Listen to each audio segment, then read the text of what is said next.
Hingi po kami ng liwanag at pagpapala at biyaya. Pagbasbas, Amang Makalangit, sa amin pong pagkakatipon sa lugar na ito, kasama po sa aming pagsamba ngayong gabi ay ang paghahandog po sa inyong banal na harapan.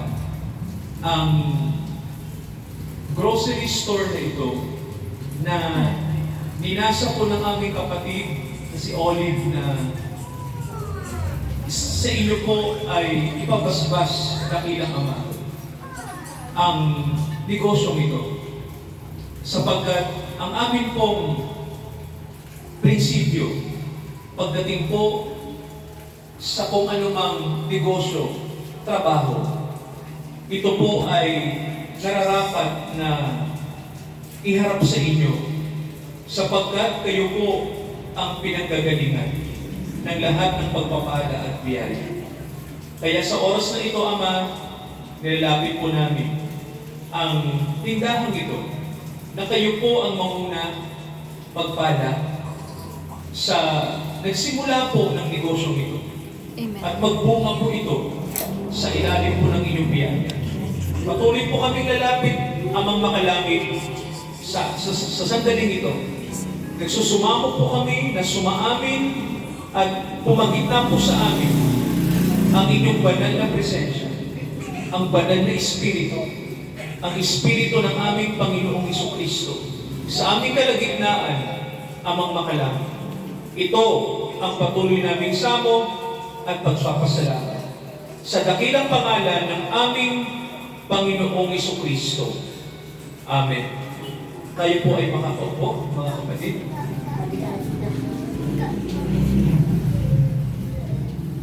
Okay, bago po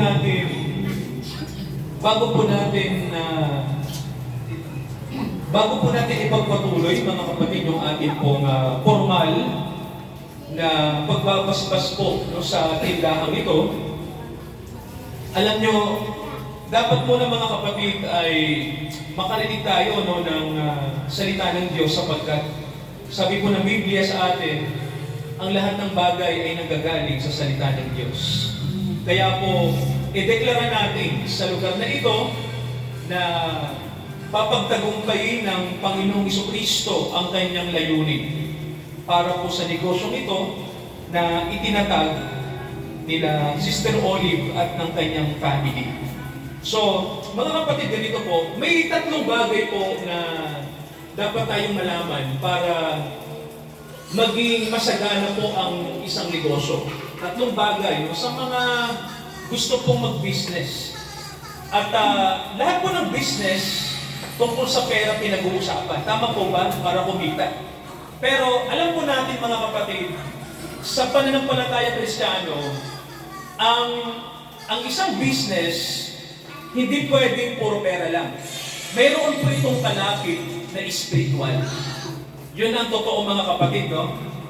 Lahat ng bagay, mayroong spiritual na aspeto. Lahat po yun. Kahit po pera. Alam niyo po ba ang pera, may spiritual na aspeto ang pera. Kaya nga itinuturo ng Biblia, paano humawak ng pera. Alam mo ba natin yun?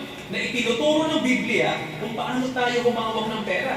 Kasi po, may spiritual na aspeto ang pera. So, lahat ng bagay sa mundo, may spiritual pong aspeto. So, yung mga bagay na yan, kapag hindi natin alam, doon tayo hindi binibless kasi hindi natin alam yung mga prinsipyo na yan. So, may mga tao po hindi nila alam yan. Pero yun nga po, sana malaman po natin ngayon. So ito po, mga kapatid, yung tatlong bagay para malaman natin kung paano tayo i-bless ng Panginoon sa isang negosyo. Ano po ba yung tatlong bagay na yun? Ito po yun. Una, mga kapatid, yung unang bagay, kailangan natin ng gabay ng instruction ng Diyos. Yun yung una, no? Yung sinasabi, mga kapatid, na instruction. Ano po ba ang instruction ng Diyos pagdating sa blessing o sa negosyo? So, yun yung una.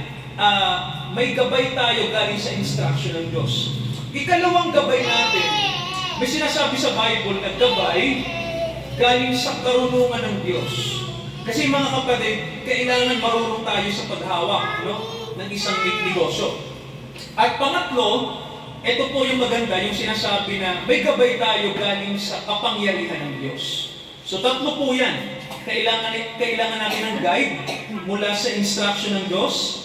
Ikalawa, mula sa kanyang karunungan. At ikatlo, mula sa kanyang kalakasan o kapangyarihan. So tingnan natin mga kapatid yung una, no? Yung nakalagay po sa Bible, yung sinasabi na instruction ng Diyos. Bakit mahalaga yun? Pakinggan niyo po yung nakasulat sa Deuteronomy. Ito po ang sabi.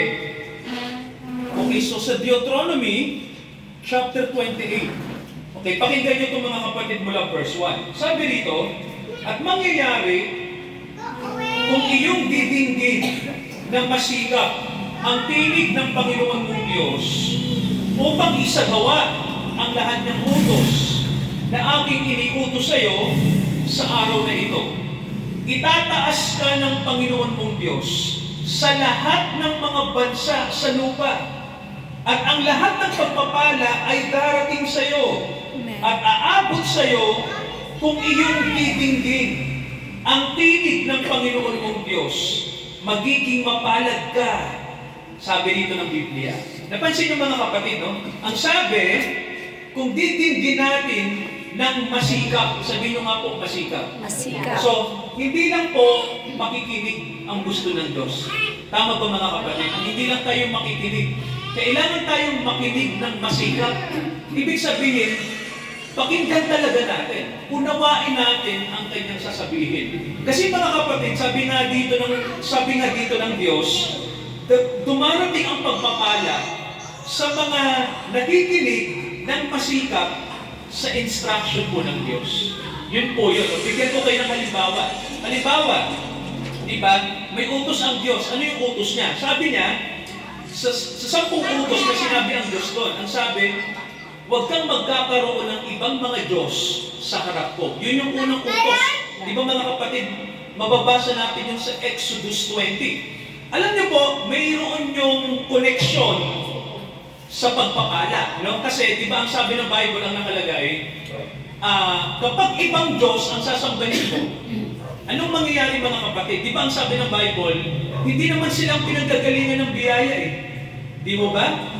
Kundi ang sabi, sa Diyos nang gagaling. So, kung may iba kang magiging Diyos, walang blessing yun. Ganun yun. Halimbawa, ang Diyos mo yung pera, hindi ka i-bless. Ang Diyos mo yung sarili mo. Diba mga kapatid? Kasi ang sabi ng Bible, ang tao, nag-iimbento siya ng kanyang sariling Diyos.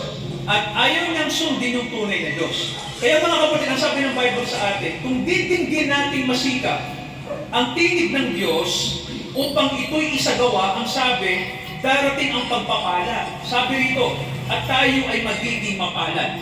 Sabi ng Bible, magiging kang blessed. Sabi pa nga ng Bible dito, ang nakalagay, magiging kang blessed sa lahat ng aspeto. Ibig sabihin mga kapatid, sa lahat ng aspeto, magiging blessed tayo. Alam niyo po, personally, kami ng aking asawa, naniniwala kami doon. Kasi mga kapatid, nang tawagin kami ng Panginoong Diyos para maglingkod sa Kanya, ang aming question sa Diyos, paano kami magsisimula? Ni piso wala kami ng asawa ko. Paano? Ang sabi ng Panginoon sa amin, akong bahala. Diyos, sabi ng Diyos sa amin, ako ang tumawag at ako ang magbibigay. Ako ang gaganap.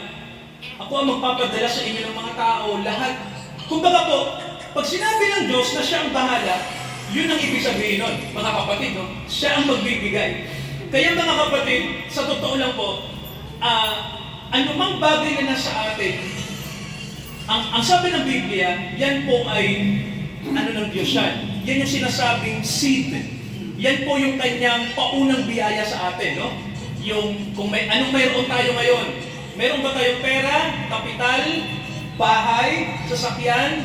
Lahat ng bagay mga kapatid, yung biyaya na sa atin, paunang biyaya ng Diyos yan. Pwede yang lumago, tumami sa kanyang biyaya, at pwede rin alisin ng Diyos. Di ba ganun po yun? Ano kasi, sa Diyos nanggagaling lahat. Kaya po, ang sabi ng Panginoon dito, kung didinggin nyo ng masikap ang aking instruction, anong sabi niya? Darating ang blessing. Sabi niya rito. So yun yung unang bagay mga kapatid, no? Kailangan natin ng gabay galing sa instruction ng Diyos. Ano po yung ikalawa? Yung sinasabi natin. Ang sabi ng Bible, kailangan natin ng guide galing sa karunungan ng Diyos. Pakinggan niyo po yung kawikaan. So eto mga kapatid, no? Okay, eto, kawikaan. Kawikaan chapter 8. Okay, eto po. Pakinggan niyo maigi to kasi mga kapatid ganito. Marami yatang hindi nagbabasa ng Biblia na hindi nila alam kung ano ang sikreto kung paano nabibless ang tao, kung paano ba pinagpapala. So ganito po pakinggan yung maigi yung babasahin natin sa kawikaan. At sa inyong pakikinig mga kapatid, pansinin niyo po kung paano nag-ooperate ang lahat ng bagay. Mga kapatid, tingnan niyo paano nag-ooperate ang pamahalaan? Paano nag-ooperate ang pera? Paano nag-ooperate ang lahat ng ating kailangan? Basahin ko po ang Biblia. Kawikaan 8, pakinggan niyo po ang sinasabi dito po sa verse 8. Verse 14 at sa mga susunod. Ito ang sabi ng karunungan ng Diyos. Ang payo ay akin at magaling na kaalaman. Ako'y kaunawaan, ako'y may kapangyarihan. Sa pamamagitan ko, naghahari ang mga hari. At nagpapasya ng kaganapan ng mga pangulo. Sa pamamagitan ko, nangunguna ang mga pangulo at ang mga mahal na tao sa makatuwid bagay lahat ng mga hukom sa mundo. Ano pong napansin nyo mga kapatid sa binasa ko? Nakinig po ba tayo? Ano napansin nyo? Ang sabi ng karunungan ng Diyos, sa pamamagitan ko, lahat ng bagay, nagkakaroon tayo ng pinuno, ang ating pamahalaan ay nag-ooperate. O may tanong tayo, sinong nanalong Pangulo nitong huling eleksyon? At sino ang naging presidente ng Pilipinas, tita? Okay, si Pangulong Marcos. Tanong, bakit siya nanalo, tita? Binoto ng tao. Di ba, mga kapatid, nananalo ang isang leader kapag gusto ng mga tao, tita. Tama po ba? Pero mga kapatid, ganito. Ito bang pinuno na naging pinuno natin? Kaya lang ba siya naging leader dahil binoto natin? Ang sabi ng Bible, pinahihintulutan ng Diyos. Dahil sa Kanya, kaya may pinuno. Ibig sabihin, tita, kasangkapan lang tayo. Kaya may pinuno. Ang nagluluklok, sino po, tita? Ang Diyos. Napansin niyo po, Diyos ang may kagagawan kung bakit tayo may pinuno tulad niya. Ibig sabihin mga kapatid, sa paningin natin, parang tayo ang may kagagawan. Di ba, tita? Kasi binoto natin. Majority wins. Pero ang sabi ng Bible, kahit yung ating pagpapasya, sabi ng Bible, tita, lahat ng iyon ay ino-orchestrate ng Diyos. Ibig sabihin, may Diyos na nakakaalam kung sino ang karapat-dapat na pinuno natin. Kaya ang sabi ng Bible, walang aksidente. Tita, sabi nga ng asawa ko, walang aksidente. Ano man yung nangyayari sa buhay natin, alam ng Diyos yun. Alam niya po lahat. Kaya ang sabi rito ng Diyos, lahat ng nangyayari sa isang bansa, siya ang dahilan.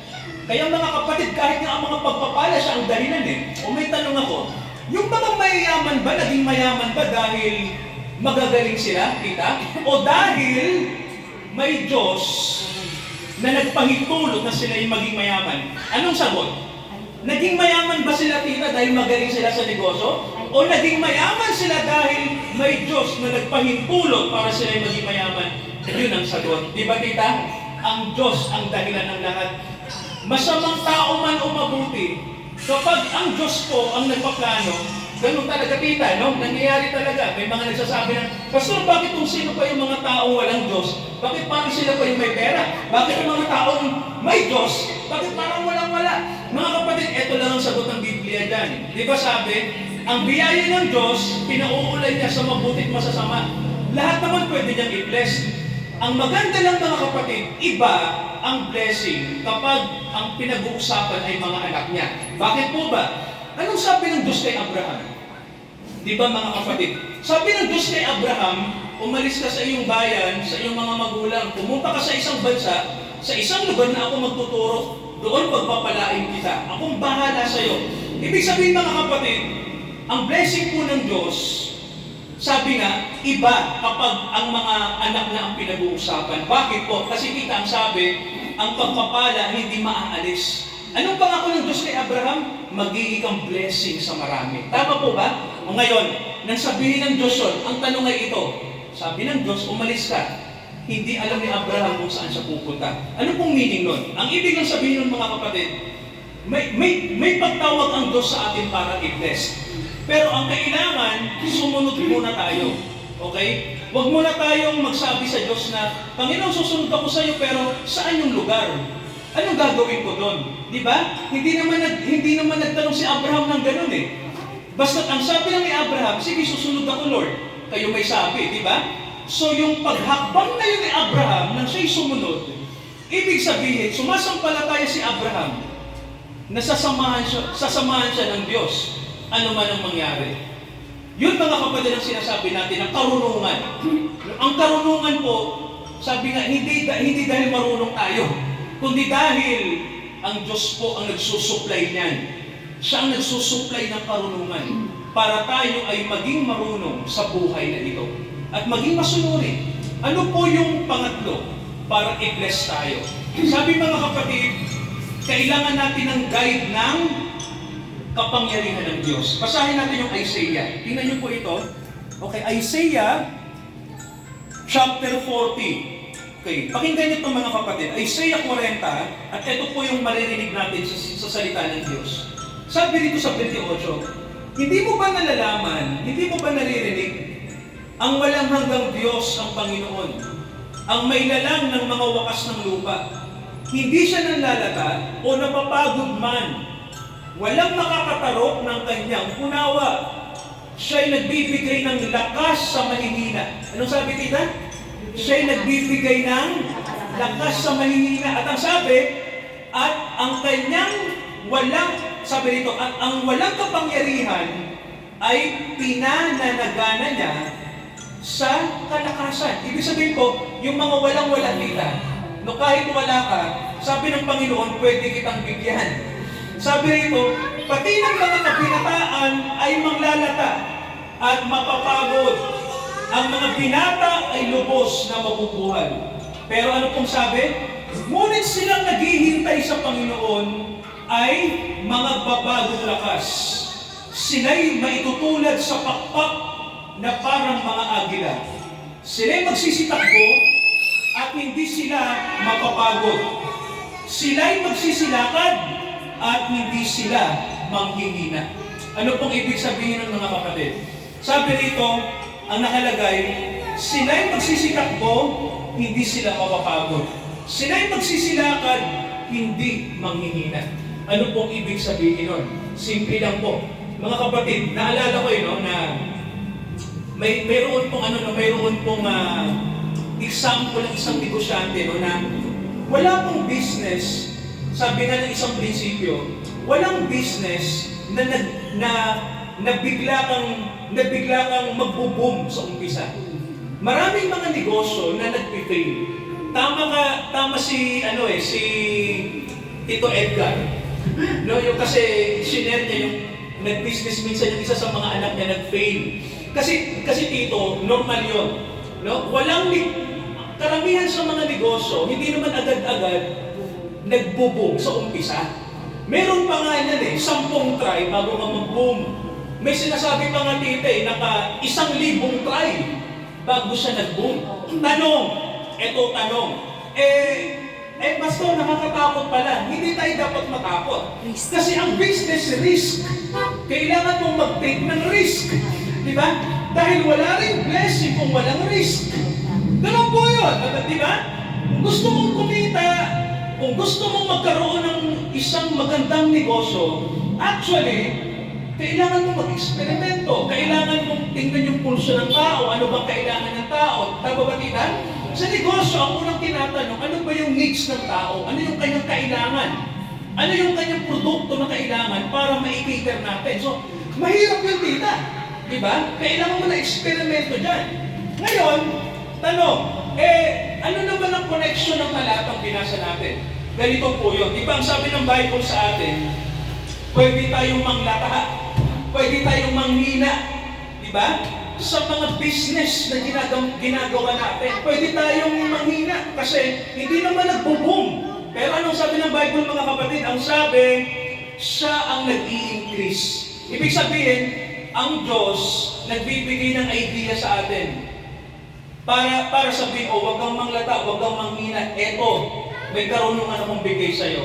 Dito, magbubong ang negosyo mo. Napansin niyo mga kapatid, no?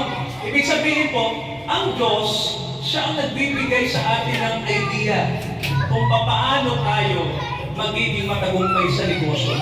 Kaya mga kapatid, ang ating paniniwala ganito, kung wala po ang karunungan ng Diyos, mahirap kasi walang blessing. Kaya mahalaga mga kapatid, no? Sa lahat talaga ng ating ginagawa, mahalaga itong ang Diyos po ang magpapala. Siya, ihandog natin sa Kanya to. Kasi, Panginoon, negosyo nyo to. No? Ako, may kapital, pero sa inyo to. Sa inyo to galing, kaya kayong bahala dito. Mag-fail man to, o magtagumpay, kayo po ang bahala dito. So sa bagay na yan mga kapatid, ibig lang sabihin noon, sabi nga iyong ibinibigay sa Panginoong Diyos ang magiging future ng iyong business. Ibig sabihin nun, wala kang takot. Alam mo ang Panginoon ang kasama mo. Ang Diyos ang kasama mo sa isang negosyo. Huwag kang manglalata kasi siya ang nagbibigay ng tagumpay. Yung po ang totoo. Mag-fail ka man na maraming ulit, ibibigay din ng Diyos kung paano ka makakatayo. Ganun mga kapatid, ang blessing. No? Ang blessing mga kapatid, hindi mo naman yan nararamdaman lang kapag wala kang problema. Actually, sa problema, dyan ang blessing mas nare-realize natin. Kailangan natin ng Diyos para tayo ay magtagumpay. Manalangin tayo mga kapatid at i-bless natin ngayon ang tindahan ito. Dakilang Ama, ang aming panalangin, samahan niyo kami sa sandaling ito. Ang nawa po, ang pagpapala niyo po ay dumating sa sandaling ito. Dito po sa tindahan ito, sa grocery na ito, na amin po ipinababasbas sa inyong dakilang kapangyarihan.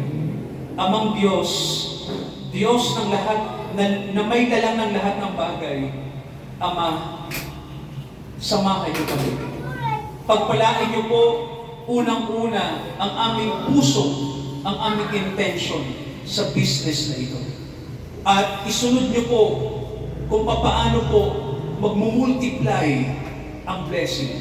Samahan niyo kami at sa inyo po namin iniuukol ang gawain ito. Ito ang aming panalangin, Amang Makadangit. Sa pangalan niyo, nagtitiwala po kami, Lord Jesus. Amen.